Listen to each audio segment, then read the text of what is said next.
Emil Amok to you. Welcome to my takeout, my Emil Amok's takeout. We're up here. I'm in my seersucker in my I've got a semi air conditioned closet. I got a little fan going, so it's not really air conditioned, but it's hot. It's hot where I am in California. In the red part of the blue state, it's going to reach about 107 today. And so it's a perfect time to talk about all the stuff that's making you hot when you like look at the news because there's a lot. But before we get into that, hey, here's my summer reading recommendation. It's a book called Etna. ETNA. Etna is a dog. ETNA sounds kind of classic, right? Like, Homeric, right? There's a dog, Etna. It's by the author Paul Yoon. It came out this week, and it is a book about a dog of war who finds his way home in a post-war apocalypse, trying to find his way home to the coast. Does he make it? It's an Homeric journey, a post-war journey. And what's good about it is it's from a dog's perspective. It's from a dog's point of view. The dog is talking or thinking. The dog is narrating. You'd say it's in first person or first dog. It's in first dog, it is, because there's another dog character. But it's not in third dog. It's not an omniscient dog. It's first dog, first narrative. It's in a dog voice. And that is what makes Etna such kind of an interesting, creative, imaginative, literary feat because it takes you in to a dog's perspective. And I talked to Paul Yoon, and he said, humans, I'm tired of humans. We're screwing things up. I'm tired of humans. And I said, at least you had the courage to expand the world and bring in the dogs. He said, yes, exactly. We expanded. We brought in the dogs. We got their view. You never hear them. Here's their voice. Etna, the novel by Paul Yoon, is about that dog's world in a serious world, a post-war apocalypse. How do you find your way home? I think it's an interesting summer read, not too thin. It's not Moby Dick, it's Etna. And it's poetic, quiet, and it gives you a different perspective. If you have a dog, you'll know what I mean. It made me had to count. I had to count all the dogs. I know my family has had a number of dogs, but I had to sit down and count 10 dogs we've had, each with their own personality, each talking to us with their own concerns and their own unique personalities. And so when I heard that there was a new book that was talking in first dog, I said, yeah, that's a book worth reading. Paul Yoon's Etna, Animal Rights, Animal Voice. I think it's going to go down as one of the better animal, because there's a lot of books about novels about dogs, right? Jack London, Bay Area favorite, White Fang, The Lassie, Old Yeller, Rin Tin Tin. I mean, the dog books. There's no shortage of dog books. Dogs who starred in movies with Jennifer Aniston. But this is a cut above. I mean, all those are kind of fun. Cartoonish dogs, Mr. Peabody, Deputy Dog, Huckleberry Hound. This is different, Etna. It's almost like a dog book that is more arty than you say. This is a work of art. This isn't just a dog. It's a work of art. Anyway, catch my interview with Paul Yoon on the podcast I do.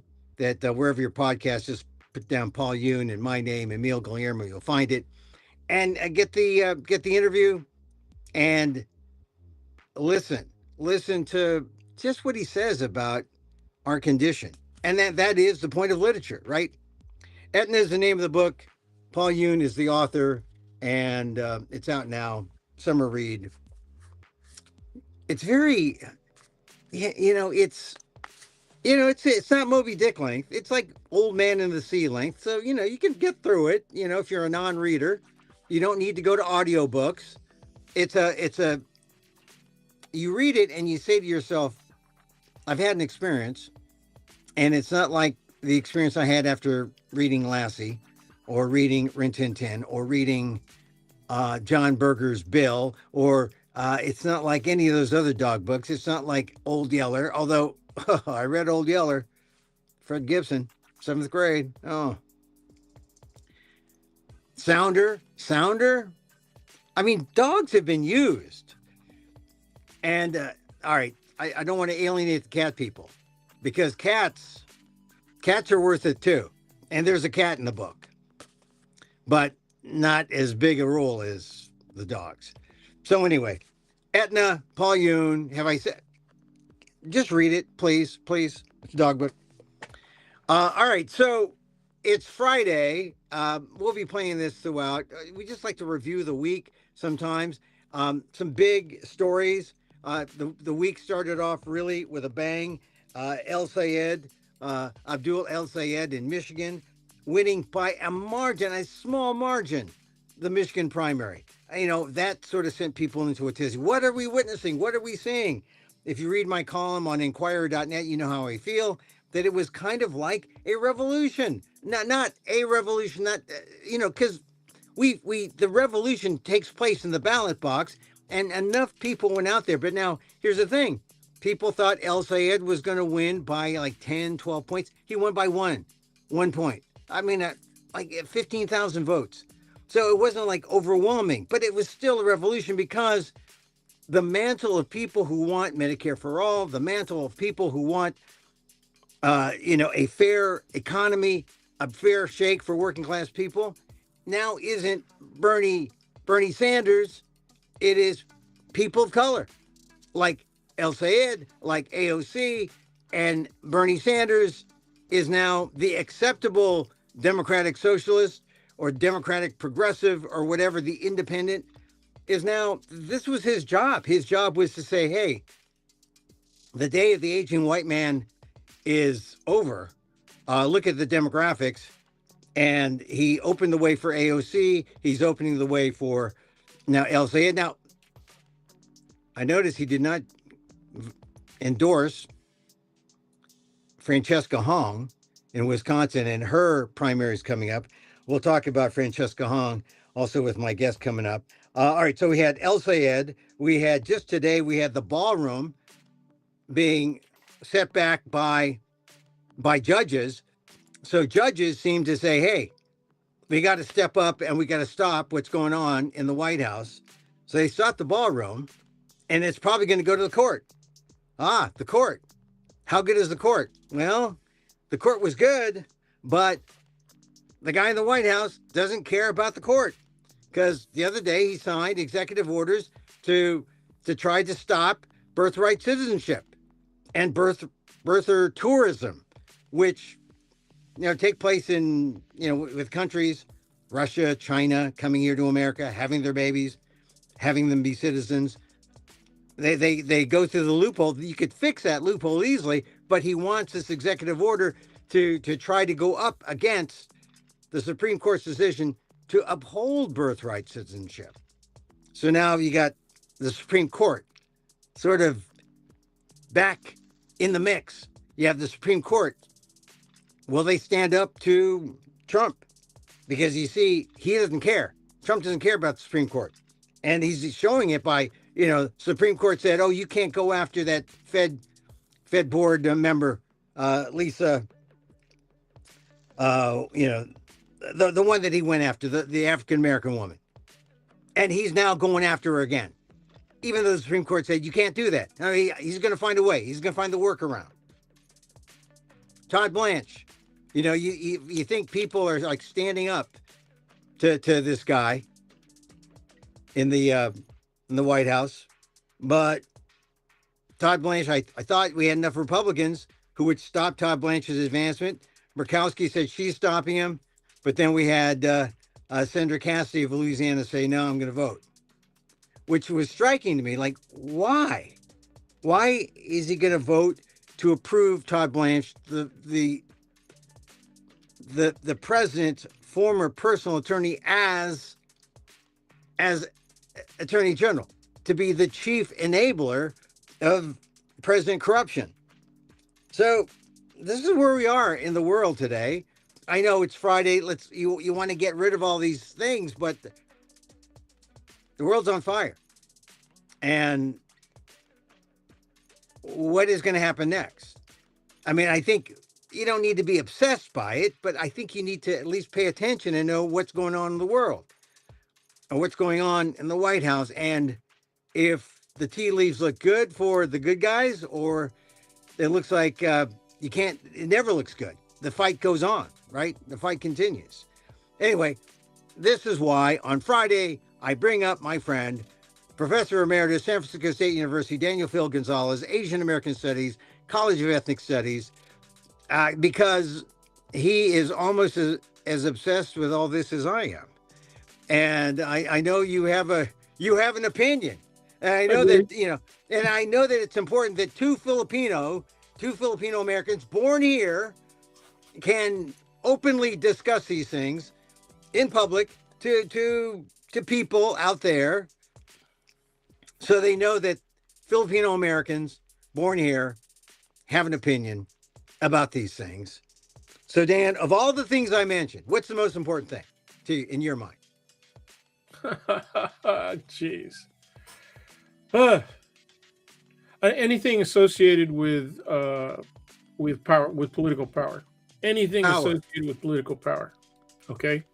Because what we're experiencing is a level of abuse of governmental powers that has never, and I hate using the word unprecedented, right? Because wait a minute. I'm just going to be plain and simple.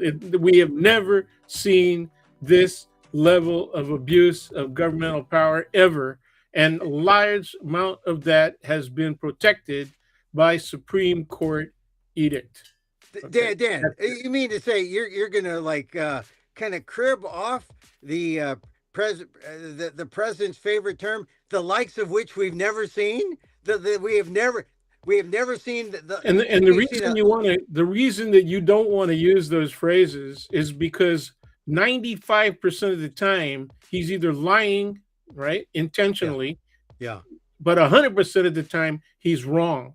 Okay, he's wrong, factually inaccurate. Okay, and that element of the society that buys into his BS, right, is always going to be there. There are always going to be people who favor him personally, right? And they also favor that kind of positionality, his racism. They favor that. It's blatant, okay? They favor that. His misogyny, they favor that. His sense of masculinity as represented by violence, they favor that. It's really simple. Yeah, and it all goes back to that whole idea of power. Yes. Power. People favor him. They favor him because he delivers power to them, or they feel powerful through him. They think so. They believe so. They believe he delivers power to them. Yes. They're stuck. They think he's the ever-ready battery that's going to charge them into power, right? That's going to give them the power. They also make the mistake of thinking that by being racist, right, whether de facto or de jure, whether or not it's in fact or by law, they think that makes them powerful. Then the reality is their racism makes them weaker. Not only that, it's destructive, right, of the structure of American society and the structure of government. And it used to just be that it was destructive of American society, that we would talk about these things in socio-cultural terms, right? Which is really a lot of the attack that's come from the right? It's always been on socio-cultural issues, okay? But what they've proven is that with the correct amount of discard of other people's constitutional rights, you can abuse power to a greater extent than ever seen before. And that's what they have now. So if they enjoy that, okay, to the degree that they have it, okay, they're going to really resist any attempts to even out the scale and to hold people accountable. And that's my greatest fear, is that the Democrats will not have the will nor the ability, the capacity, right, to Yeah. exercise power in a manner consistent with actually achieving accountability. See, this is the thing, Dan. Everyone was so excited when, during the impeachment process. Oh, we're gonna, and Yeah. it's almost like it's like Trump is too slithery. It's see, It they wasn't can't about get Trump being slithery. It was about not owning Congress, okay, well. and having enough people who would be Mm, resistant. And it's absolutely. Tell me that's not completely predictable how the mm. Republican reaction would go to any of those attempts. Okay, Well, they were critics from the left said that all of those impeachment attempts were simply demonstrative. Okay, yeah, that's not necessarily true. They had a practical effect. yeah, It forced many people to consider, right, what the criticisms were, and look at the facts of the circumstances and the charges that were aimed against him. And he was he should have been convicted. The yeah, only thing that stopped it was that you had a majority of Republicans in the Senate. yeah, Simple as that. It's as yeah. simple as that. So it was split. They convicted. They got the impeachment in the House, and he was exonerated by the Senate. Exactly. And Exactly. so it was like a split decision. Not good enough. Not Not good enough for really. accountability. Not Not good really. enough for The real accountability. decision was by the Senate, and there's nothing split about it, other Yeah. than the fact that the minority pretty much, voted against him. Right. Yeah. So Yeah. So you had a we couple have of we Republicans that voted for impeachment, but yeah. they've So been chased out. but now we have that specter coming up again now because we're dealing with the midterms. I mean, when we talk about all the things that are happening now, I mean, this all midterm talk. When we talk about El Sayed in Michigan, the midterms do not look good for the president. The polls are absolutely abysmal for his party, Yeah, but and he so insisted they're not, though. He insisted they're not. And yes, then he's when he was questioned by an MS Now interviewer, mm, really well done. The people should look for it, right, on the web. Go to YouTube and look it up. But his most recent full interview, he simply said, "They're not angry at me." This oh is literally, I'm quoting him. yeah. They're not angry at me, but they are angry at the Republicans. Oh, now that I think that was done by one of the website publications, Puck or one of those. But Politico, yeah, one no, of no, those. no, it wasn't political, but it's on the web right now. It's on YouTube right now, and I think Jake Sherman is the Yeah, guy who yeah, you're right. It was he Jake did Sherman. it, so it's out there. It was one of the last interviews, and yeah, I was surprised by that too when he said, "Hey, they're mad at the Republicans. They're not mad at me because I'm Mr. Likable. I'm Donald Trump. They like me. They remember me for Okay, the so we have the Republicans on the one hand, some of them trying to distance themselves from Trump, and yeah, now we have Trump distancing himself from the Republican Party, right? yeah, Isn't yeah. that wonderful? So now Well, there's this huge gulf right in the yeah, middle. Like, yeah. where are these people? And people But keep saying, "Well, look at the Democrats, man. They're fighting. It's a civil war inside the Democratic Party." Oh yeah, but yeah, show me where they show me where they disagree on any important principle. Show me that, okay? yeah, On the other yeah, hand, you have people that only protect themselves because they're interested in their own positions, right? And everything else that they've done has been supportive of corruption, right? Not only by the president and his immediate administration, but all throughout their own party. Okay? yeah. All throughout their own party. All throughout Yeah, the private sector, the corporations, right? it's really sick how everyone has been in lockstep with Trump, and all because of the perception of this is the road to power. Not forget about That's it. ideology. Forget about anything else like left or right. It's really who I want the power. We want the money. He's our guy. And if you don't want power or money, get off him and then go with the Democrats. They don't have the power. They don't have the money. And so it's almost like an equation of politics that is so distasteful because it where's the it's so venal, it's so corrupt, it's just Okay. all about it's not about Okay. what's But right for the people. It's well, this is what you get when you get a government that people say, oh, we want it to run like a company. We want to run like a corporation. Well, if that's the case, then it's profits over people. It's, profits over, the values are not How about. about all of the people, the people on the street that said in 2015, yeah, we want a businessman in the presidency. Yeah, yeah. This is what you get. This is Okay, what you this is get. what you get. Yeah. You I know, mean, because complete not only disregard, but I'm thinking that a lot of those people understood that the role of government is to restrict, okay, the activities of commerce, okay, to clearly moderate, right, the tendency for people to seek out wealth at whatever yeah, cost.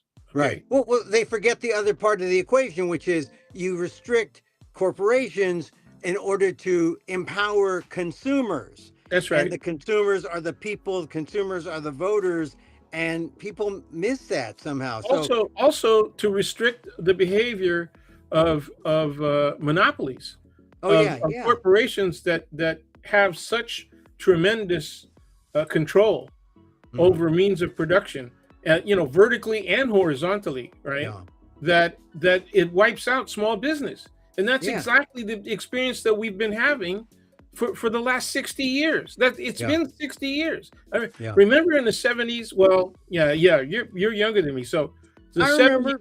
you were in college, and if you took an econ class, and back in Mm. those days, it was still required that you had to take one or two econ I classes. took I took some. Yeah, supply Yeah, demand. I had to take an econ class, and the guy flunked me.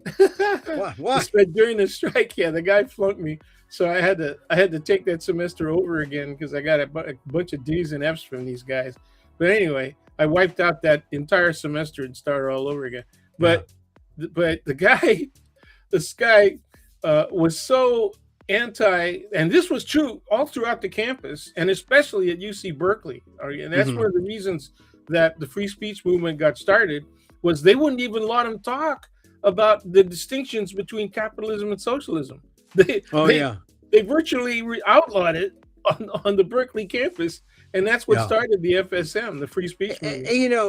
Back when I was in college in the 70s, Yeah, Marx was very important reading, yeah, intellectual, sociological. yep, It was philosophical. It was important reading. Not that you became a Marxist, but you understood yeah. that thinking as an economic and as a philosophical, piece, and how it determined, the intellectual thinking of the world. And It should have also included not only Marx but also yeah. Jung and Engels. Oh, yes. Well, all that reading, if you're into European intellectual history, 19th and 20th century, you started it starts at Hegel, Hegel and yeah, the Enlightenment, and it goes through, sure, the English and the German and the French, and you yeah, get all the major thoughts, Durkheim, Weber, Marx. yeah, yeah.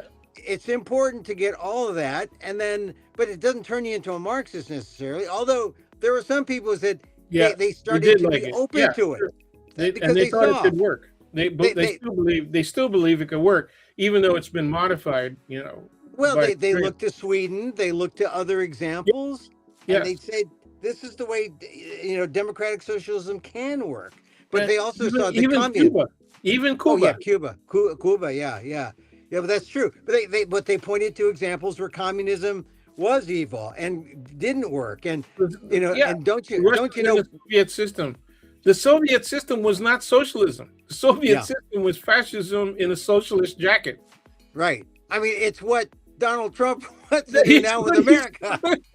How did how does an oligarchy that all of a sudden discloses that they've got 7 or 8 instant billionaires, right? Yeah, You yeah. know, under Putin, all of a sudden, what? These guys have these massive estates and these freaking $30 million yachts, stuff like that, and then people go, what? And that came Well, out of look, socialism, right? it's the Okay. same. It's the same thing with China, though, right? The China, Yes, you got yes, Xi and his yes, buddies and his yeah, cronies, the top of the party. They do yep. very well, and Yeah, everyone yep. else, the All the workers, way not. up until Shanghai looked too strong. Yeah. Right, right. I mean, this is the thing. When once you understand the how the systems work, ideally, when you go back to the foundations, and then you see how practically it's been Yeah, bastardized exactly. by people in China and Russia and in the United Well, States. so I so mean, now the problem is that the American public, this is way over their heads, right? I mean, even look at I'm going to take us back to the '70s again. I remember somebody I said, give me a reason why you're so insistent on contributing money to Republican candidates and Republican issues here in San Francisco. Why is it? And yeah. there's a Filipino first generation immigrant, right, who said to me, how are you ever going to enjoy power if you keep voting with people who are out of power, who aren't in power? Hmm. Hmm. so, Well, so the only reason, right, was like the top of your statement. yeah, When you asked me, what's most important, I said power. We both agreed that that's what everybody wants, regardless of yeah, ideology, ethics, mores, or any of that stuff. That's yeah, all. It's purely Machiavellian. All you yeah, got to do is read The Prince over again, and that's a yeah. short one, right? Yeah, that's wrong. Yeah, you don't need the audio version for that. Yeah, but yeah, well, ends justify the means. Here we are. That's If I get power, that's all I care for, all I and that's care about. why every That's it. time I look at my iPhone, I say, "Oh, Tim Cook, what did you do? What did you do, Tim Cook?" And then we haven't even gotten to all the AI things this week. AI, the Oh the yeah, heads of AI said we are in the singularity, which is where AI controls AI, and the humans are not quite the in that scary part equation. is the scary part is I have been increasing my usage of AI Oh, devices. you think yeah, you think that's it's scary for me too because usually I use the AI to have them write up my PR, my Yeah. publicity because they're so glowing in their Yeah, yeah. remarks about me. Grokkipedia is so good That's about that me. sucker knows what you want, man. It Yeah. knows what you want but and but what you but need. and I said, come on, make it slightly more critical and make it more. And they said, oh, we can. And then it actually stood up to me. The AI said, oh, I cannot write it for you. I cannot be persuasive on your behalf. I might be able to correct some things and make sure that correct some grammar and There stuff. you But go. I am not writing for you. I was like, No, wait a yeah. minute. Who am I paying here? But that's it. We are in an AI world. We got to figure out what are the innocent, Yeah, but respectable ways to use. Clyburn said, "I just learned about AI like 3 weeks ago." Clyburn, Yeah, The 84-year-old Clyburn, Jim Clyburn, the voice of the and South he's a Carolina. great guy, right? He's been really important to making the right kind of arguments in the right manner and all the rest of that stuff. He's a great heart, and he's one of the few that's left of that generation, right? And Well, so he's important in that regard. But once again, he's one of the few that's left of that generation, well, and he just learned about this is AI. the problem. Damn. When you ask Congress to regulate these guys, and most of the people are saying, "Well, wait a minute, can you send that to me in my AOL account?" You know, and and here's the thing: I worked in Congress as a staffer when Yeah, man. AOL and they were trying to figure out how to make You, Congress you into can a see their digital place. interns going, saying, "Oh man." Yeah. Well, no. But here's the thing. Back when I was there in the '90s, and Al Gore invented the internet. I was standing right next to him. Yeah. Well, here's the thing. People had AOL, and they had this really clunky system in Congress, and I can see why Hillary Clinton might have had, you know, she didn't pay attention about what she was using. Back Right. when those accusations were live and Sure. real, Yeah. She because was loose with the internet yeah, protection. no one real. It was at the beginning, but now Yeah. we are She into didn't it. take the And appropriate prophylactic measures, yes, they which is needed the same prophylactic. mistake that I understand her husband made Yeah, in different yes, terms. in real life. Yeah. Yeah. Well, but this is the thing. This is I the was just thing going to about say in more material terms. Yeah. yeah. Yeah. We're just Congress. The leaders have to rely on experts, and they haven't brought them in fast enough.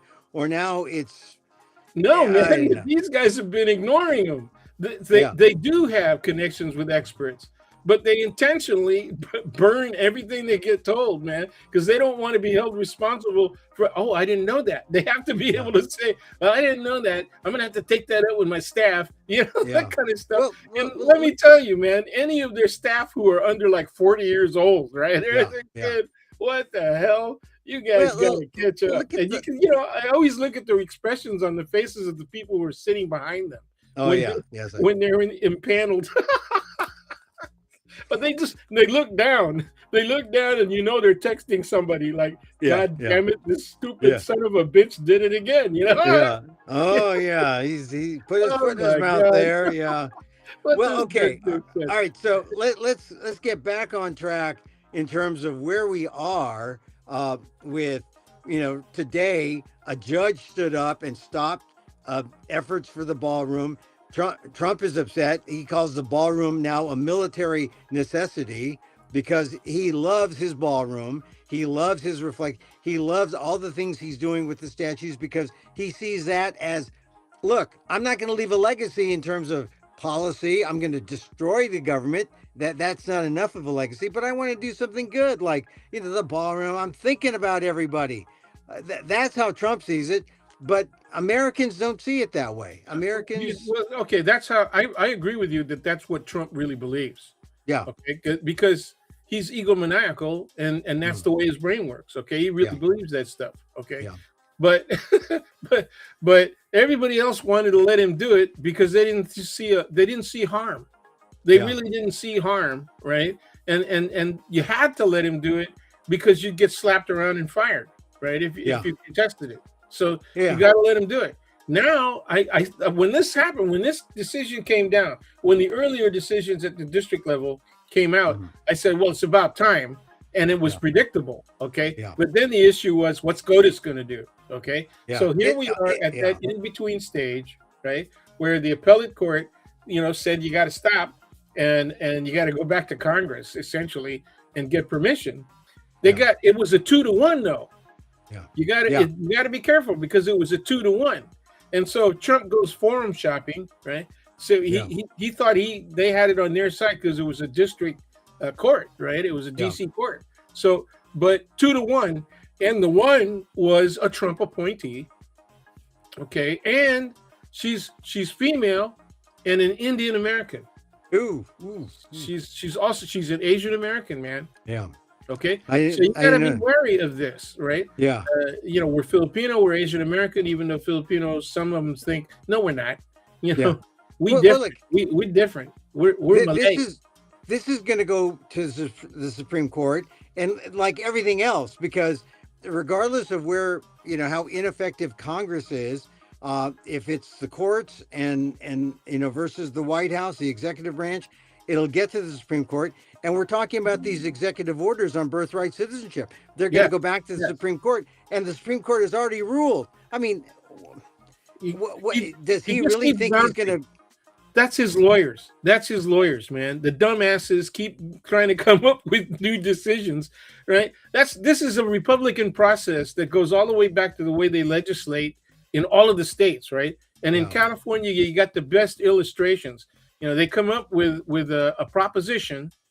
And I said in my classes, for example, that some of the anti-immigrant propositions, the early ones that they came up with, I said that's going to be mostly unconstitutional, even if it gets passed by a vote of the general population, right? The voting population.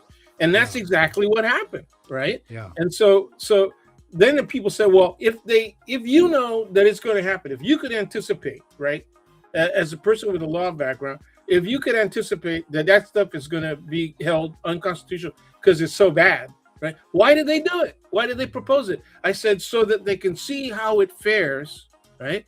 And they won overwhelming support from the voters. They won over 60%, man, support for some of those propositions, right?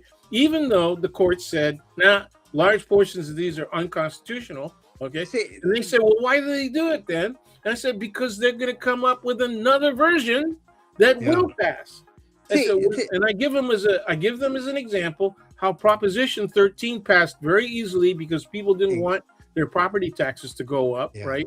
And I said, you don't think that was bad? You know, they came up with Proposition 9 in the next voting cycle. 2 years later, they come up with Proposition 9, which was worse than Proposition 13. Okay, Yeah. was going to give corporations the big breaks. They still enjoy the huge break in taxation of their properties that they owned or built before 1976. They still enjoy that look, now today.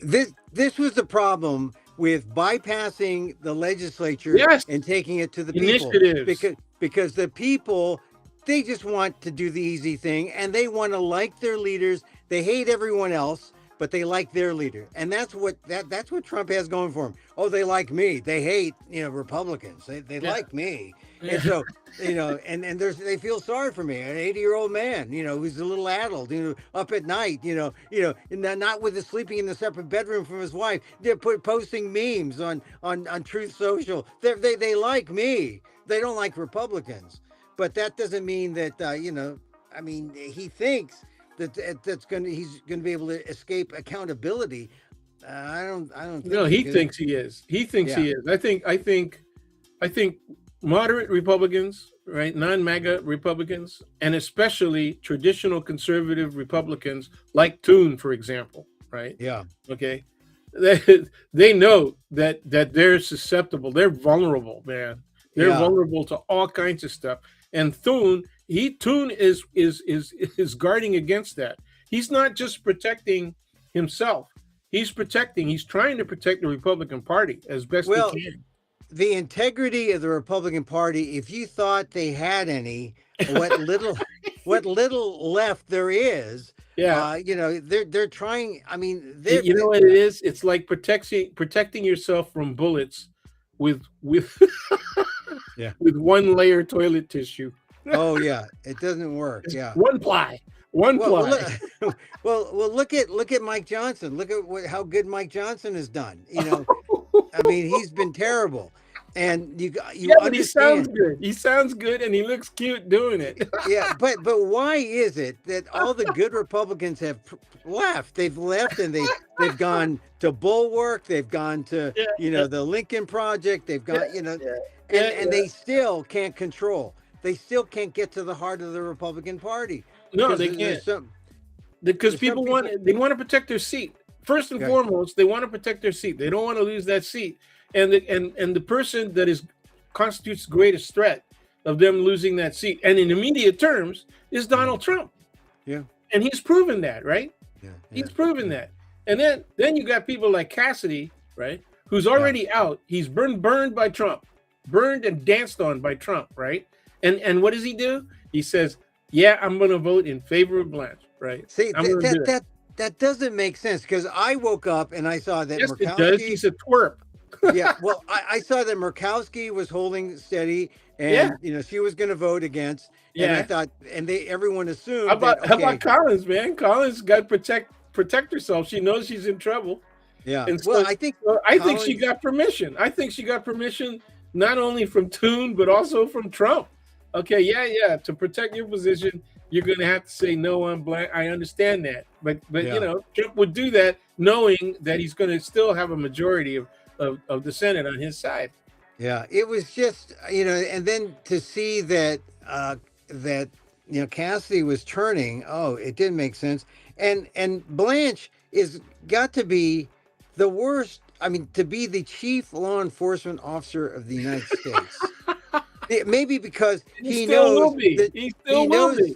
Yeah, he's going to be acting for the next 2.5 years. Right, but maybe it's because he knows the chief convicted felon who leads the United States so well. That's why he should be the chief law enforcement person in the United States. He can protect him. He can only protect him for the next 2.5 years at best. He can only and if the Democrats win in November and they get both houses, they should go after Blanche, man.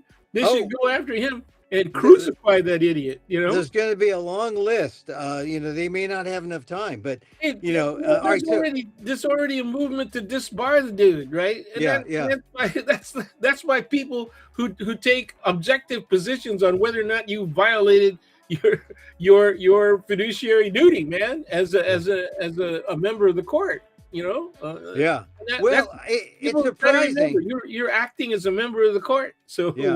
when you practice law, It's amazing that he, uh, can. I mean, Trump is the only thing propping him up. I mean, yeah, morally, and he's not ethically, immune. He doesn't have executive immunity. SCOTUS protection does not extend to him. You yeah, know, only to Trump, and only while he's president. So and not for even Trump. entirely. While Yeah. Yeah. there are actions. The problem comes down to this: SCOTUS gets to define what Mm, is in governmental action, right? mm, It's mm, in the box, right? It's real, legitimately governmental power exercisable by the president, and then stuff that is less central, right, to mm. his actions as a president. So that definition is up to them. Yeah. Okay, so everybody else is out of it, and so how they define what's in the box and protected and out of the box is entirely up to them. It's like saying, okay, you get to make all the damn rules. You already gave him a general immunity, right, and a presumptive immunity. So the Mm. only one that's really challengeable is the presumptive immunity. That's it. Okay, Yeah. So, but so, that still yeah. leaves the door open. It's like having a little tiny opening in the doorway where you can slip stuff through. We just need some brave people in Congress to stand up to, and to make the move, to Well, do the yeah, right thing for the public. yeah. And we haven't had that. I mean, all right, so we have Donald Trump in this really weird situation, a war he can't get out of. Notice we haven't talked A about the ballroom war. that It's, can't finish. it's still going on. We got tariffs. Thank goodness for Yeah, Rob yeah. Bonta, still fighting on behalf of Californians. And 23 other states. Yeah, yeah, right. I mean, so they're still fighting on tariffs which are illegal. Donald Trump continues to do it, even though he knows. See, there's a pattern here. Supreme Court says no. Donald Trump, that's not the final word. It's like he thinks he's the final word, and Well, but he's got Stephen Miller and young what's his name Vogt. Stephen Vogt, yeah, He's got Miller and Vogt yeah, telling him what to do. And those and guys, between those two guys, that was Project 2025. That yeah, is it. yeah, and then he got the whole legacy thing, ballroom, reflecting pool, all these things are Don't forget, he his. wants to do the Trump arch Yeah. Oh, at, the arch. Yeah. I mean, at these are 200 his feet, things. 200 feet high, man. Yeah, 200 feet. Well, Yeah. still I smaller don't than know. his ego. You Still know, smaller than his ego. it's like, So I mean, you got to hand it to him. He's a little still smaller than his ego. So no, yeah. and then you got the munitions thing happening here. We've gone on this rope a dope thing where we're the dope, right? We're like, or you know uh, because Iran is like holding back, and we're like bombing away, and you and, know and exhausting Mohammed, munitions, yeah, and which he denied, right? yeah, And which the Pentagon denied initially.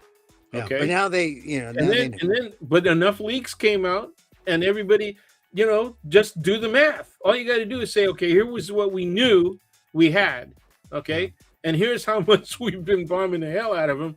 So we've depleted our stuff in some instances down to 20%, 20%. So, and we concentrated most of that power in one area of the globe.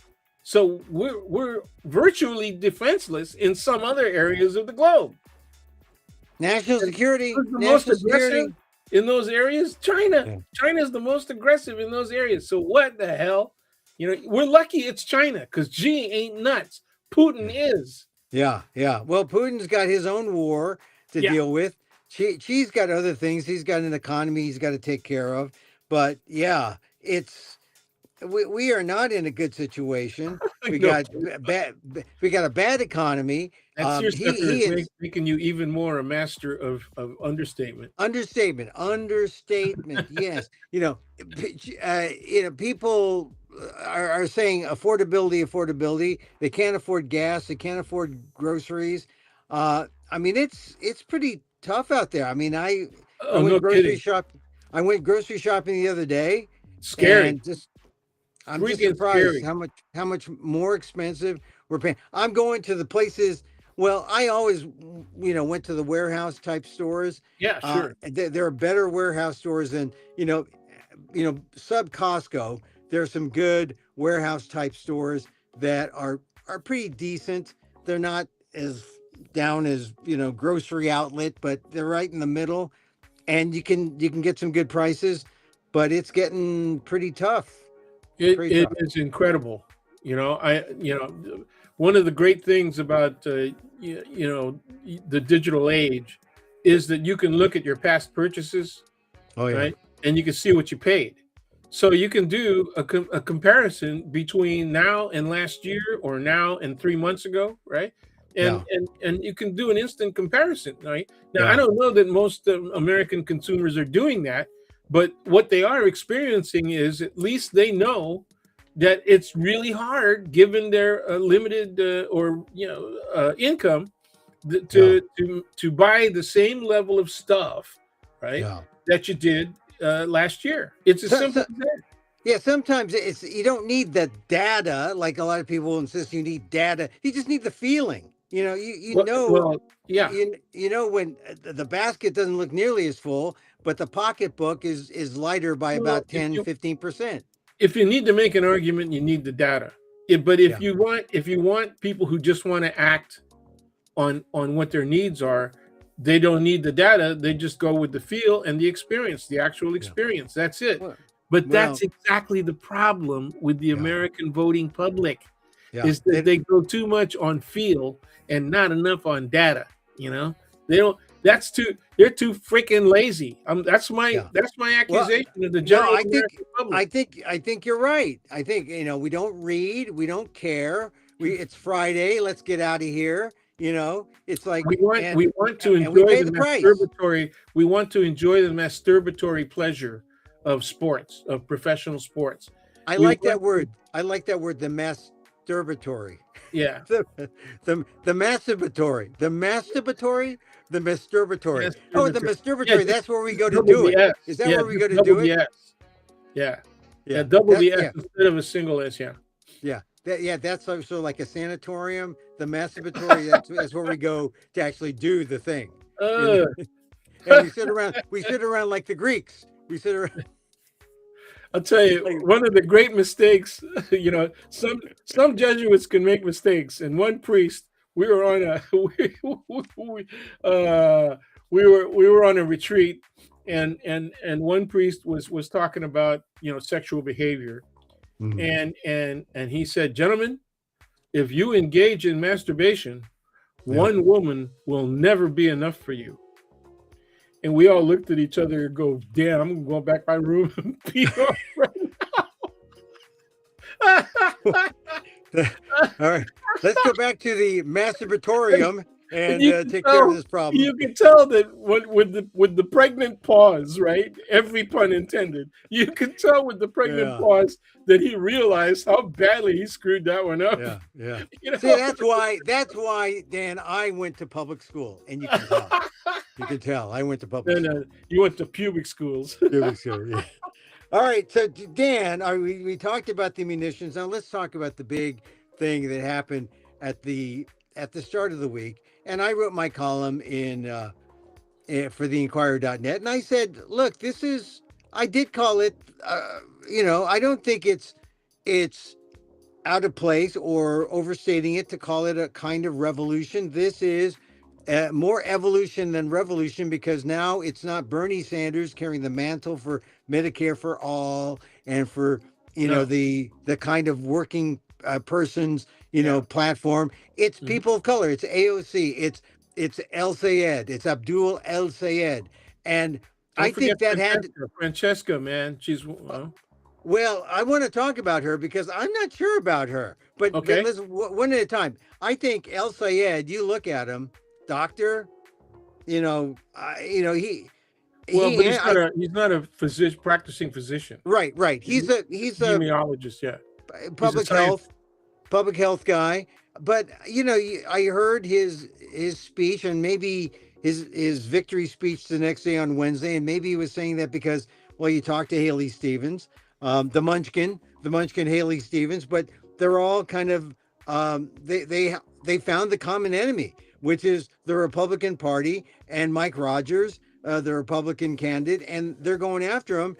I think they have what it takes to win, and I think that everything that you're going to see from the Republicans trying to bring this race down to the gutter. Oh my God, it's good. This is going to be the worst, because you'll see the worst instincts come out, calling, El Sayed, Communist, outright communist. communist. He's a Muslim. Yeah, The Muslim. but He hates Jews. yeah, Right. He hates right. Israel.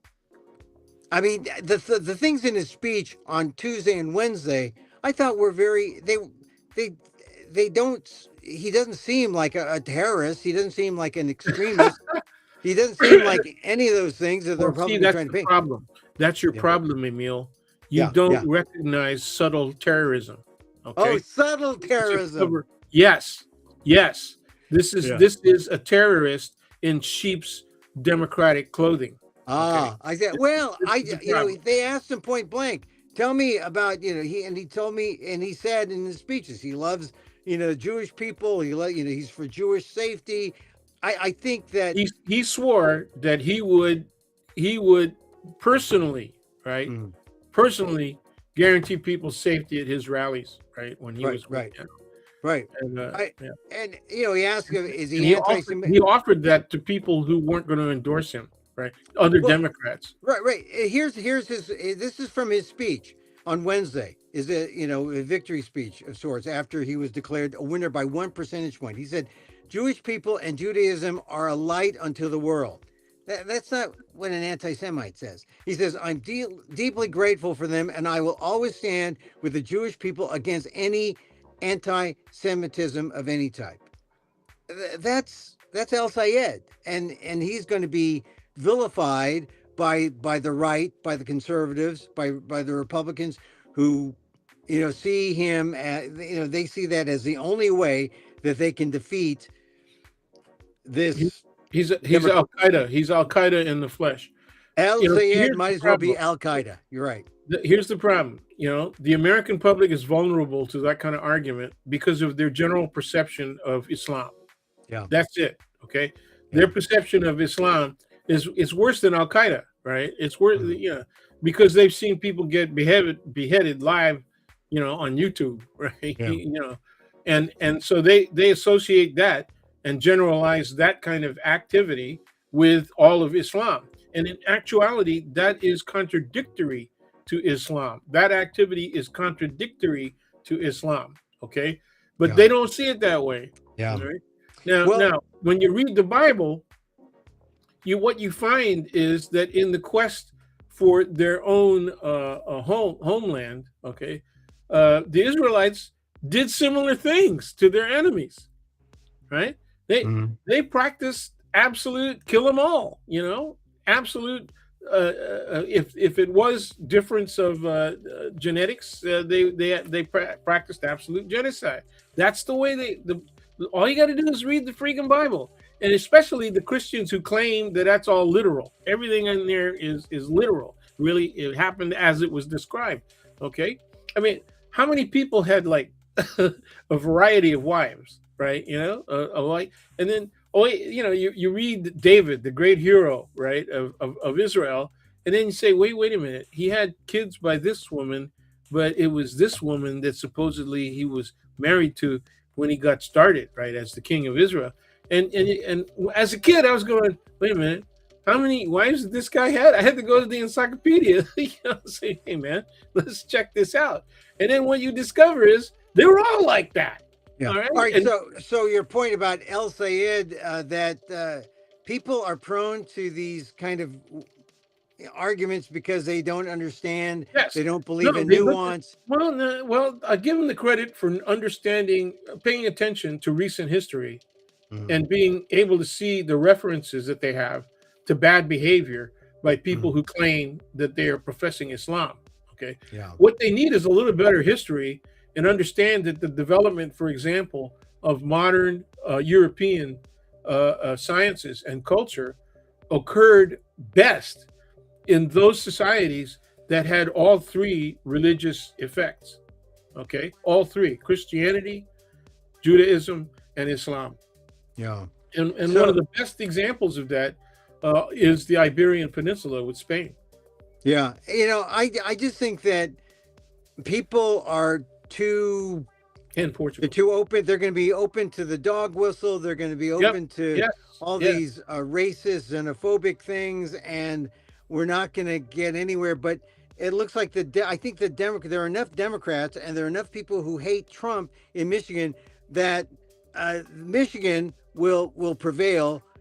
But will the tactic that the Republicans use in Michigan, how will that fare in all the other states? And I think Yeah.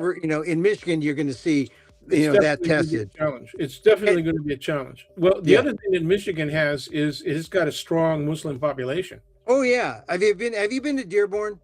No, never. Oh, one of the greatest AAJA conventions I ever went to was in Detroit with extended parties in Dearborn at Right. these great Middle Eastern Parties. restaurants, and and the Arab and the Muslim communities, the media there. It really Dearborn. It's fantastic. The thing about El Sayed, he did not win the loyalty of the black vote In Flint. He didn't win in Flint. He didn't win in Wayne County, Detroit. Yeah, yeah. And that was kind of surprising, but I guess the explanation is Haley Stevens has, her connections, and that's where she was strong. So you got to build a coalition. She sounded more moderate. She sounded more moderate than him, right? Yeah. And so the older traditional black voter, right? And it was going to be likely to like Stevens. It was, it's pretty clear cut. But all of the younger voters clearly, favored El Sayed. If you lived in a university town, went to Michigan State, those counties, they all went for El Sayed. I mean, and the educated voter, they all went El Sayed. Yeah. Suburban educated. They didn't go working class. They went with Stevens. And if you hear Stevens, I mean, Stevens sounds like a little munchkin. I mean, I don't, I don't mean to, speak ill of her. I think she was effective. But here's the thing, Stevens, she's nice, but El Sayed, he's the leader for the people now, I think, in Michigan. I mean, that's just my feeling. Yeah, to be munchkin. Yeah, it's like I mean, she's a nice munchkin, and look, she's young. She's only 42. She's in her 40s, and she already can draw. She can retire from the house and draw. And well, you froze, dude. You're frozen on my end. What's happening? Pretty strong, like 139,000, something like that. She's going to do, but I don't think she's done with politics. Not when you're by a hair, could have been senator. I think she's going to still be viable. And people still like munchkins. So now, if Katie Porter were more munchkin, maybe Katie Porter bit people's heads off. I'm a lawyer. Yeah. Anyway. When I saw her misbehave like that, I said, boy, I'm glad I never took a class from her, man. Katie Porter. I know Katie Porter was, I mean, that's what sunk her, I think. And she never recovered. Because that was it. People want nice people. They want it back. If you are, somehow like considered mean, no, you make people cry. No. So anyway, all right. So let's go back. Yeah. Well, Dan, tell me, what do Filipino Americans do with Al Sayed? I mean, do they? You're breaking up. Why should? How do Filipinos? What do they do now? Because most Filipinos, 60% are Democrat, but 40% voted for Trump.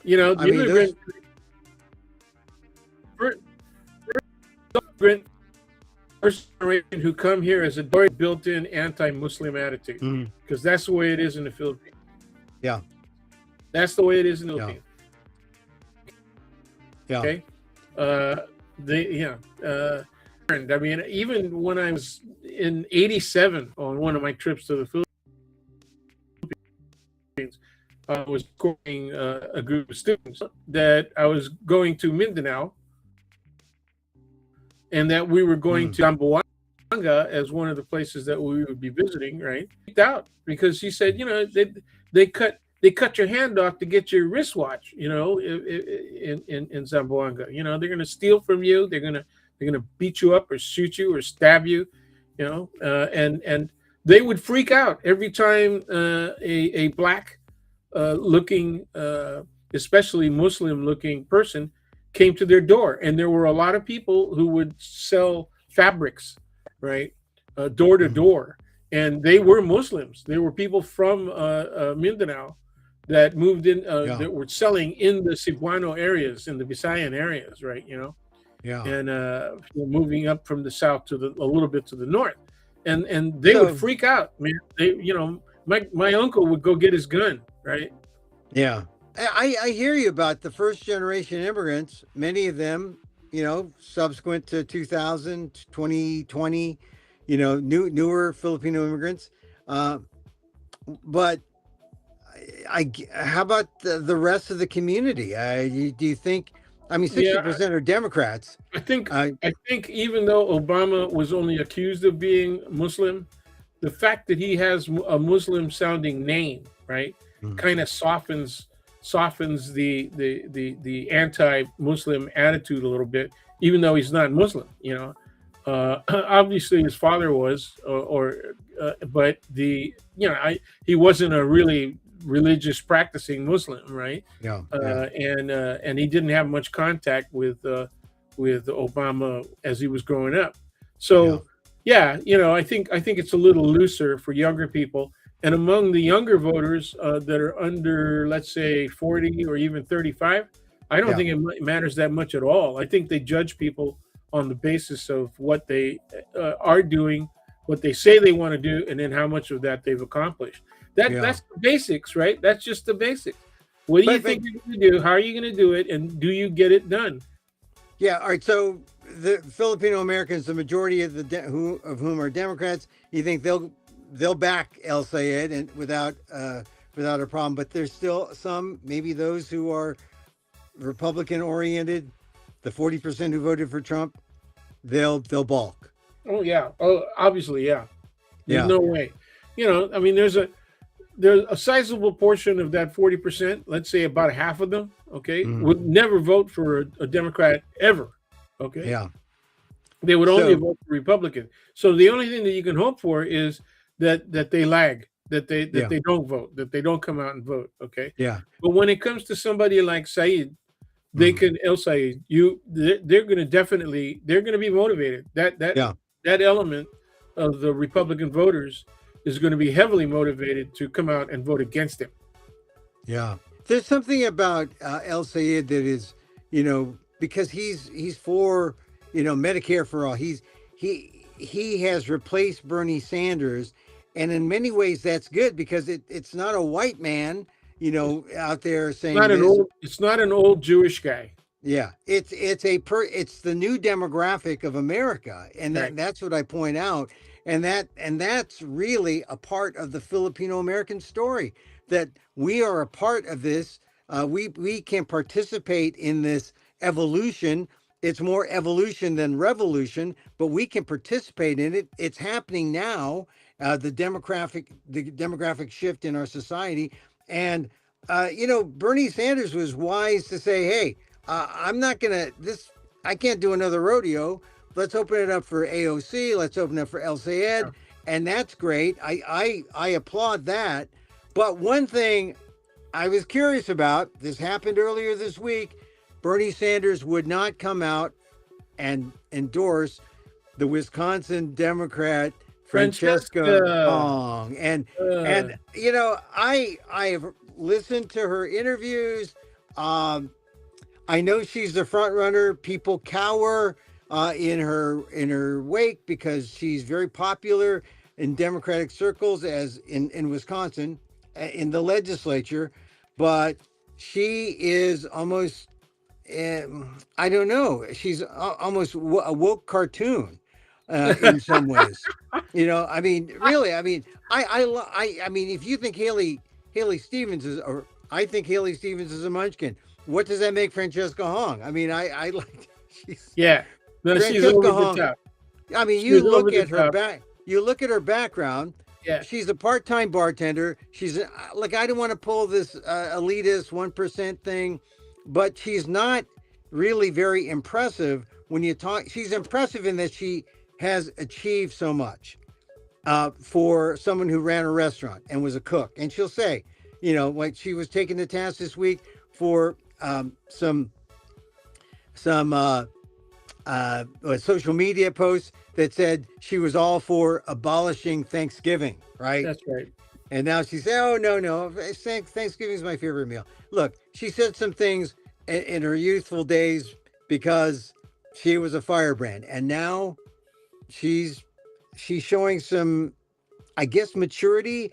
But I don't know. I do not see her as the governor of Wisconsin. What do you think, Dan?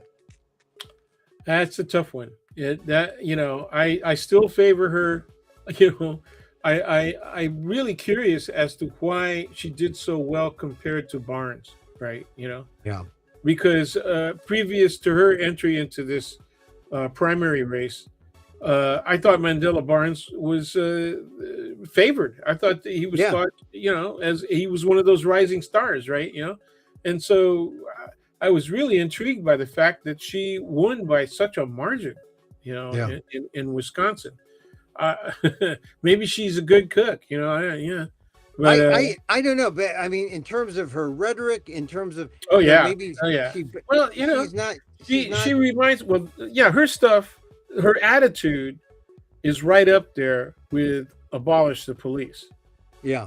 I mean, defund the police, abolish the police. I mean, look, Francesca Hong makes Fiona Ma of California look like Dianne Feinstein. And I like Fiona. Yeah. But Fiona Ma is like, you just like her because one of her staffers is a young Pinay from. No. I don't know if she's still there. And she went to both SF State and USF. I don't know if she's still there, but I do know that Fiona Ma, old friend of mine, is practically a stateswoman compared to Francesca Hong. And Francesca Hong is now, she'll be talked about next week because I think her primary is on Tuesday.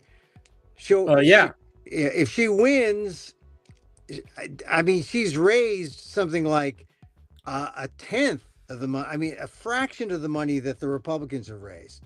That worries me. But look, El Sayed had he was outraised 11-1 too, and he I thought it was only 9-1, but I'll take whatever stats you give me. He said 11-1, and I think he would just read Nate Cohn, who said 11-1 in his column. So Okay. But anyway, so you feel what I'm feeling about Francesca Hong? No, I do. You have to agree because I mean she makes those kinds of statements, and she has that kind of attitude. But she's going to learn real fast. You ain't going to win in general, doing that. Some people have written her off, but I think there's still time to change. Some people have suggested that she could be the human shield for El Sayed. So people say, "Hey, you don't like El Sayed? Get a load of Francesca Hong. Not so bad." El Sayed, not so bad. She's a pretty good illustration of what not to do. That's But maybe she wins. Maybe she learns really quickly. I don't know. Wisconsin, I don't know. Single mom, part-time bartender. They're a little cheesier than Michigan. Yeah, I don't know. I just think that I was hoping that she could be something, or that she would be a person to look up to. But I don't know. I think she's right person, right time, right place, and hopefully it carries on to her primary. But she's one of those. She's not officially endorsed by the Democratic Socialists, not endorsed by Bernie Sanders. So and she is a DSA. She's a member. Oh yeah, so and I got my problem with the DSA. With last week they had their convention, and it was practically like a members only kind of thing. You know, like a private affair. You couldn't get it on C-SPAN. You couldn't get real reporting on it, and they're all split up. They're all like not very organized, but they have certain key issues. And if you like those issues, like Medicare for all, I mean, we both are Medicare guys. Hey, it's good. I want everyone to have it. Everyone should have Medicare. Yeah, well, whether or not people know it, even if they've got really good medical coverage, Medicare is your primary. It becomes your primary medical care provider. Yeah, So we, Linda and I are double covered, right? Because yeah, yeah, she is retired from Sutter Health, and I'm on CalPERS, and so yeah, we covered both ways, and a lot of our medications are freebies. We yeah, pay. yeah, I mean, I'm almost shocked by it when I get what's supposed to be a bill and it says zero. yeah. Well, Yeah. I mean that's sort of the nice thing, but when you're an older person, you are glad and expect that. But there are lots of things that this guy now in the White House is doing to kind of turn over the apple cart, and in terms of some Medicare billing and some drugs. He's reversing what Biden did. It doesn't affect everyone, but enough to make some people upset with Well, what he's doing. what about temporary status? TPS. Oh, TPS. mean, Oh you know, yeah. Oh yeah. We can't forget that. well, you T, can't talk about medical care yeah. without talking about the elderly, and then you want to talk about Medicare and medical care. The Yeah. people who are in many states, right, like Ohio and Florida, which happen to be pretty conservative, right? Yeah.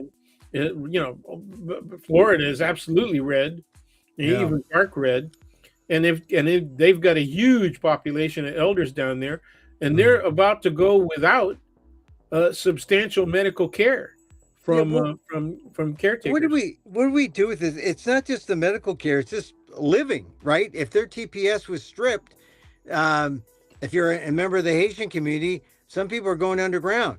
It reminded me of maybe the time when Filipinos were suddenly made Philippine nationals instead of American nationals. They were, the status changed with the Tidings McDuffie Act, and Filipinos just, either you self deported or you just kept your head down, which is what my father did.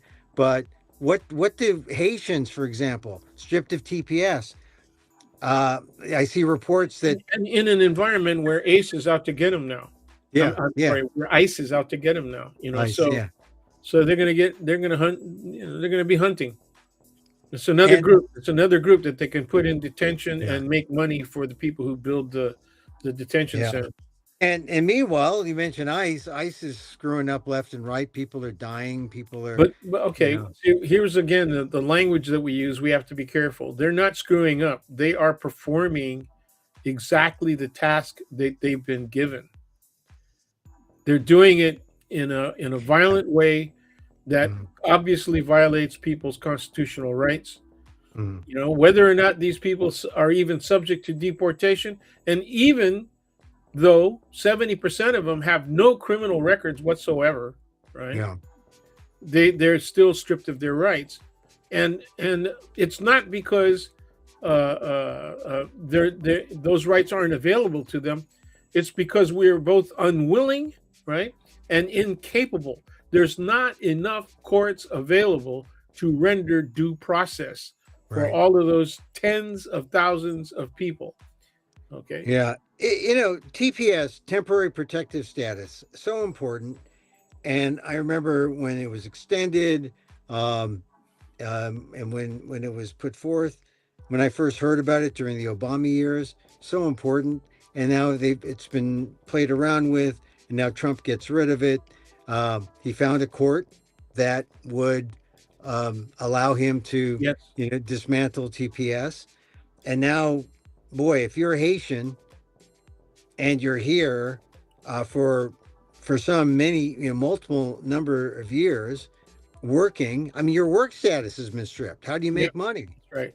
I mean, it's open season on all those people who don't have TPS now to get rounded up and sent into ICE. So, And they've been here for almost a generation, which means yeah, that they've created a second generation.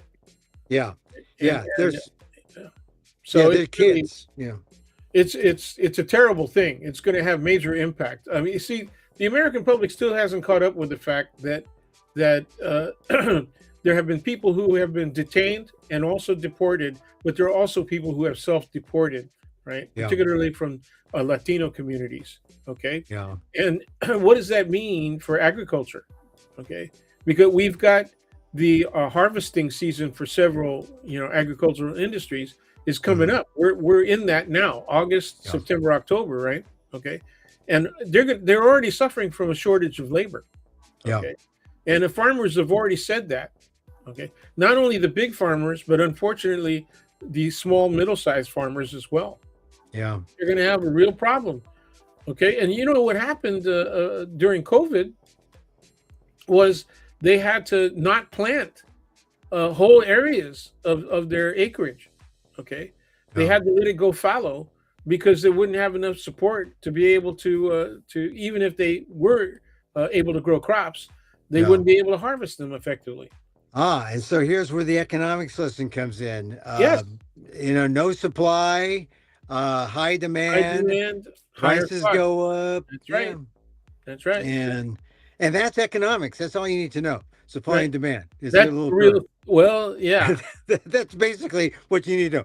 Supply A is lot of high most of the and the time, price is low. most of Uh, the time, that's the case.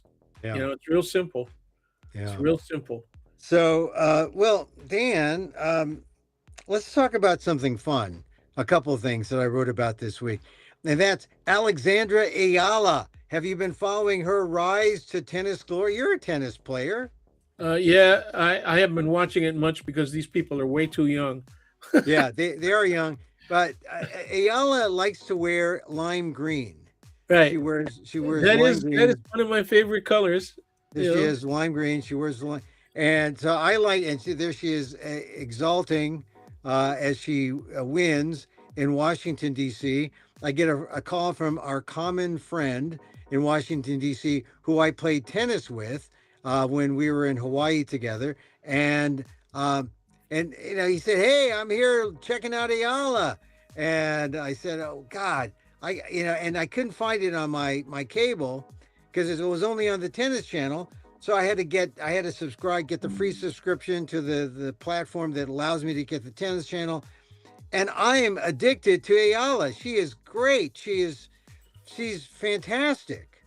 She's Manny Pacquiao without the homophobia. She reminded me of the first time that I watched Bruno Mars.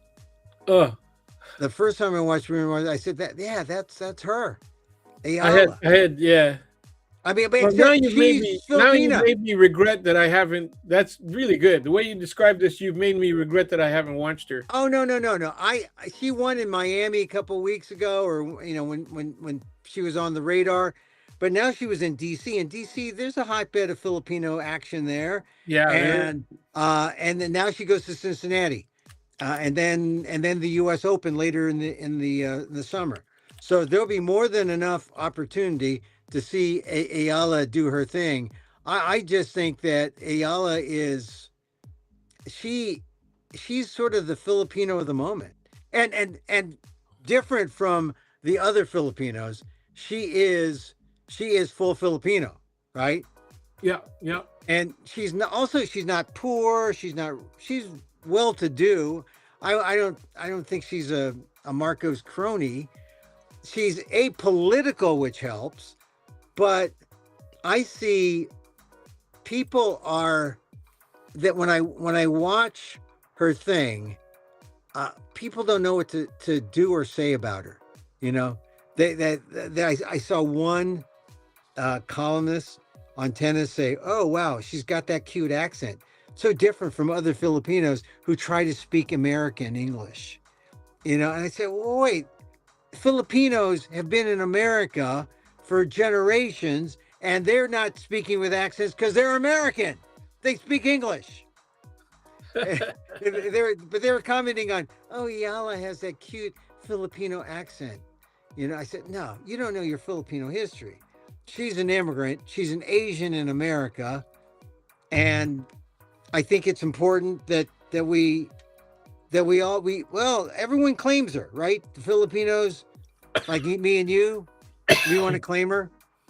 The Filipinos certainly claim her. Sure. And they yell. Hey, you're not supposed to yell at tennis matches, but there they yell, Laban, Laban, Ayala. And it's Iyala, not Ayala. It's that's Iyala. Right. Iyala. So anyway, I just think that, yeah, I know you're a tennis guy.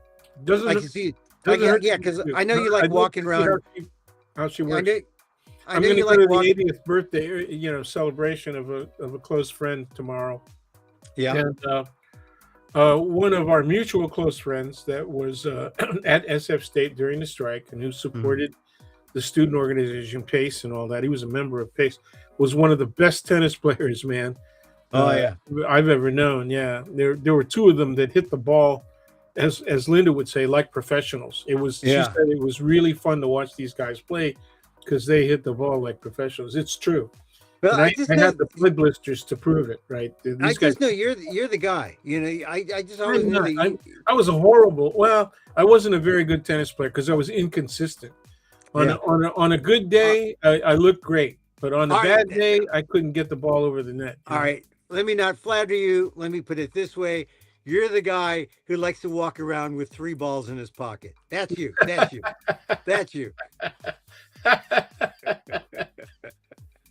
Yeah, and I have to insist. I do not hold no holes in those pockets. There are no holes in those. Pockets. All right. So Ayala talks. Look, she's up in Cincinnati next week, and then she's going to go to the U.S. Open.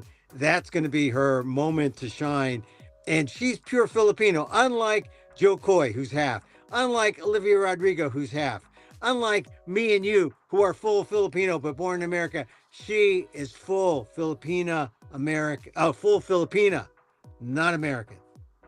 Right. She's gonna be the thing.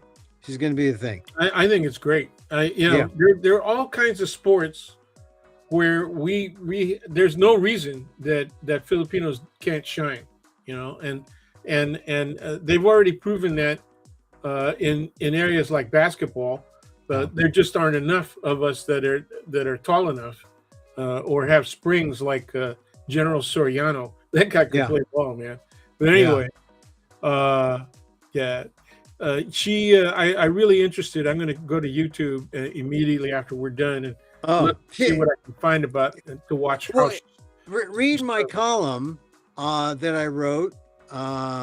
She beat up on Jen Pegula, who's the American number 1. Right. The American, she beat up on her 2-1, but it wasn't close that last set. Maybe I know Pegula, who's Asian American too. Her mother's Korean, Pegula. But anyway, all right. One last thing before we wrap up. I saw a movie, Dan. What movie? I saw The Odyssey. Okay. That's the one to see. I will say there was a lot of clang, clang, clang, clang. Yeah. Maybe too much clang, clang for me.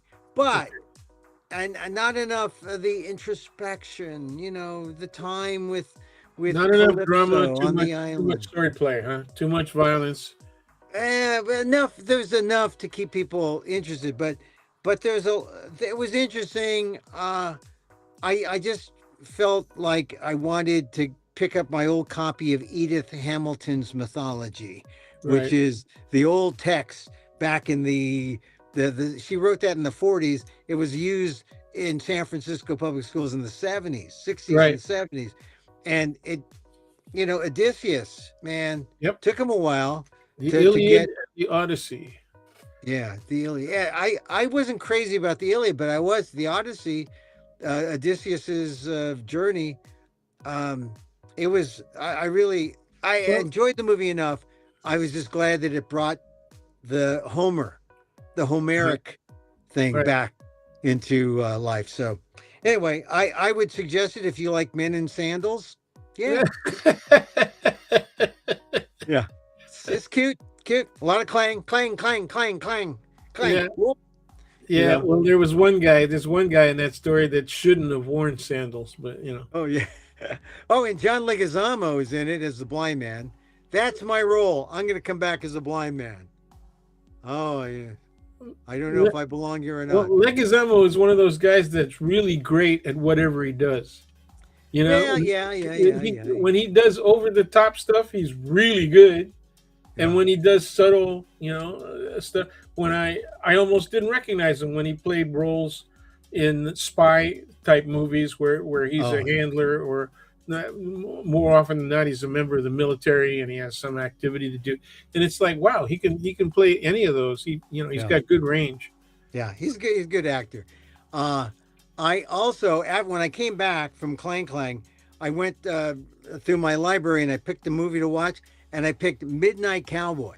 Oh no, Midnight. jeez. No, but I picked. I didn't for some reason. I I had referenced it in the story that I'm I walking tell. here. I'm Yeah, walking here. yeah, yeah. Well, that's it. Ratso Rizzo, the anti-hero, right?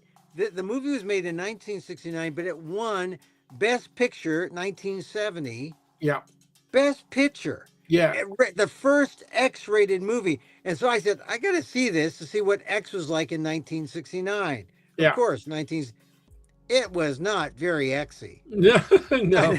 Very X. No, But for but 69, it was because the type of sex that was depicted, right, mean was normal sex. well, there Well, wasn't all some normal. normal sex. Yeah, There was some, yeah, there was, yeah, yeah, yeah. mostly, but yeah, okay. There was, okay, there, all So right, so you got, that yeah, was so it wasn't it wasn't like full frontal nudity or anything like that, right? It's not the kind of stuff that in the 50s Brigitte Bardot got yeah, banned for. yeah. But I There grew was up some, around this yeah. stuff because there was a theater. I'm trying to remember the name of the theater, but there were a couple of theaters on Market Street Oh, that would this, play, the embassy, the embassy. Bardot movies. Yeah, Oh, Embassy was one. Yeah, I used to go to the embassy a lot. yeah, yeah, I mean, there was a Filipino guy who was living in our house, and he would take me out just you know, on his, he was the just for monong who, company, just for yeah, company. Yeah, I was his helper. No, it was the monong who lived in the extra bedroom, and he would take care of me, take me to the movies, and we must have seen Diamond Head about twice, and we went to the embassy on Market right because it on. was cheap, Yeah, cheap movies. And anyway, so I saw Midnight Cowboy. You're right. There is some sex that in 1969 would have been considered pretty out there. Now considered fairly yeah, it's uh, normal. It's been not well, normal weird. It's normal weird, not just yeah, weird. Yeah, yeah. it is not normal weird. Anyway, so I was surprised though when I went to see the Clang Lang and the Odyssey. A lot of people there. A lot of people in the movies. People are going back to the movies. Are you back in the movies? I want to be, but I am married to a germaphobe, Ah, okay, all right. That's all right. I get my and so we have to mask up when we go. yeah. When I said, well, as soon as the crowds lessen a little bit, let's go see the Odyssey, and I heard no response. Oh, well, she must not like men in sandals. That's all I can say. Yeah, yeah. Well, Right. if enough of them are sexy enough, she might change her mind. But Well, I will say this. It wasn't. People were all throughout the theater, but in the actual theater I was in, there weren't that many people. But there was enough for like 3 o'clock in the afternoon. yeah, that's a So good time to go when there's no, yeah, when there's really yeah. quite. Did you see it in IMAX or what? No, I did not see it in IMAX. Okay. I only wanted to see, like bite-sized Odyssey, not like huge Odyssey, Yeah, but they only bite-sized. have a couple of places in the Bay Area that are showing IMAX because they got that theater. They have that Yeah, projector, and yeah, one is downtown, on Fourth yeah, Street, where yeah. where we hang out I, all the time, I and guess then that the would other be one was in yeah. Dublin or something. No, Pleasanton, Pleasanton. Pleasanton, was it in Ah, Pleasanton?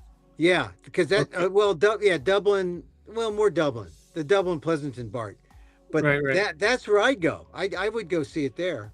right. Uh, or I can get there's some other IMAX places out here, but I like that one in Dublin, Pleasanton. So, well, anyway, all right, Dan, that's it. We're gonna wrap up. Thank you for being here. Always good to Well, we talk went to you. long today, bro. Yeah, I know. Well, I haven't talked to you in a while, and when I don't like get you to talk, midweek, this stuff to get, want to see. Oh, how would Dan react this? Let me poke Yeah, the bear here. Let me poke the well, bear here. Let me go understated here. Let me go understated here. Let me go. yeah, we might want to do midweek next week, depending on how depending on how Hung does. Hong, yeah. Well, I don't know. I don't know how Hong's gonna do. I think El Sayed is for real, and people should. Um, Take note because it really was a turning of the chapter in terms of people of color in the democratic movement in as far as a democracy, as far as Democrats moving more toward uh, working class and away from the billionaire class. Well, I I think think I think they've been wanting to do that. They just haven't done it aggressively. So what the Democratic Party has is a problem of leadership. And, well and we need more leaders like El Sayed. well, And, well, even for the moderates, it's Schiff versus Schumer. right. I mean, Well, Van Hollen, that's true. He's you really know, good. I he's agree good. with you. I think he's got the proper presence, and he obviously has the proper character, Well, he and went down. he's gently left of center. You know, Yeah, that's a tough thing. That's a tough thing because a lot of Filipinos, as you know, moderate. Like I'm not like a raging, radical. I'm hardly that. I'm like like I got a couple of matches lit, but that's about it. I would say, but at least the matches are lit, right? yeah,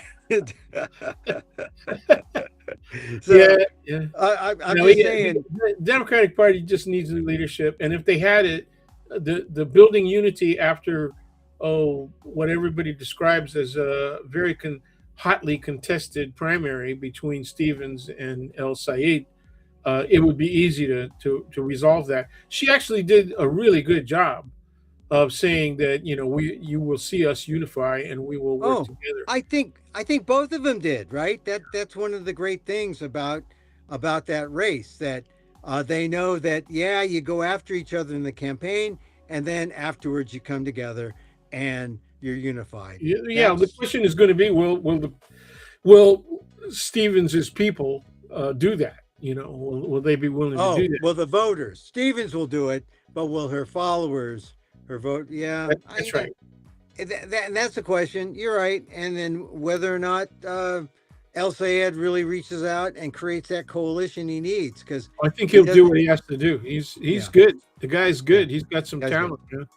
What That's is good. it with these young Muslim guys that with the talent It's got to between be. Bahraini and It's well, it's in. a lot of it is cultural, man. Why is it that 6 million Jews have an outstanding influence, right, Mm. on politics of every type in American society? Why is it that they have as Americans, right, as Jewish Americans have global influence, right, Mm. so many times? Hey, maybe some of it is oratorical skills.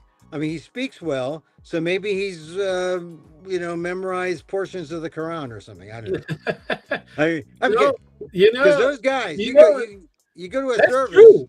That's true. you go to a service, and those guys, Well, they're yeah, reciting the yeah. entire Quran by heart, Well, and why was Obama such a great orator? It wasn't just because he went to law school, right? And it wasn't even before. he went to college. You know, he was exposed to some people who he modeled himself after, that he patterned himself after. He may not even have been conscious that he had that ability until he got to graduate school, right? And then Yeah. And then remember that time he sung Amazing Grace, and then it always yeah. He No, was there? started on key though. He started on key, but then when everybody was starting to join in, it threw him off. Yeah. So then Yeah. he, Just yeah. he Calm down. Calm down. he went a quarter tone off a little bit, but and then the Republicans jumped on him and said it was terrible. Yeah, let me hear you sing, white boy. You know? Yeah. I got the Reverend Al Green. But better yet, let me see you dance. Okay. All right, man. Dan. Look, enjoy the heat. I'll talk to you again soon. Oh, it's just sunny and slightly overcast over here. Oh, okay. But well, how's the wind down there? How's the wind? I don't know, but we're not talking fire yet. I mean, there's some, that's going to be the bad thing. We're just talking about the heat. We are talking water. Like, where's the water? But yeah, well, we are going to be talking water by the end of the summer. I'll tell you that. I think so. All right, Dan. All right, look, take care. Talk to you on the other side. There you go. Peace. There he goes. My friend, Daniel Phil Gonzalez, College of Ethics says the Asian American Studies, Professor Emeritus, San Francisco State University. We call him in. We call him in on these, on Fridays. Just that was the week that was. That was the week that was. Right? That's what we do. Hey, I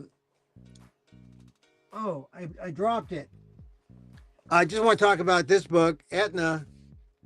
It's just a good book, Paul. If you're looking for a good summer read, Etna is a book about a dog with a voice, and it's written in first dog, not first person, first dog. The dog is the narrator.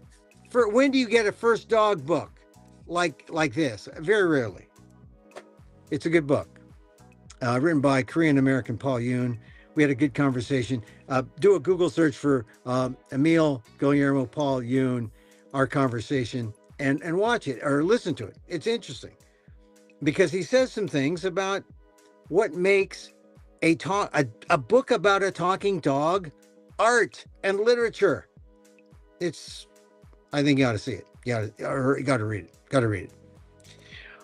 All right. Go back and review most of this if you can, please.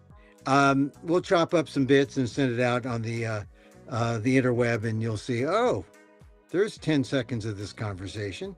That was better than an hour and 37 minutes of it. But no, you'll want to come back. Subscribe to this channel, Emil at Emil Amok 1 on YouTube, the Emil Amok Guillermo channel. Yeah, subscribe to it there. I swear I'm going to get the Patreon working again. So super users or super, followers can get more stuff. Like, my shows. I got tapes of my shows. You can see my shows. I'm going to put them on YouTube. Like I just got back from Winnipeg. I've got some tapes. I'm going to put them on YouTube I'm going to put them on Patreon and make them available there. What else?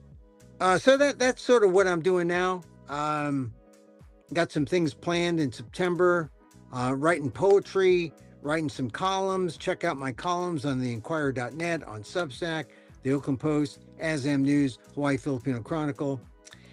Hey, and as always, we even when you wear seersucker on a hot day, we practice loving kindness. Well, yeah, my homage to Sharon Salzberg. This is her meditation.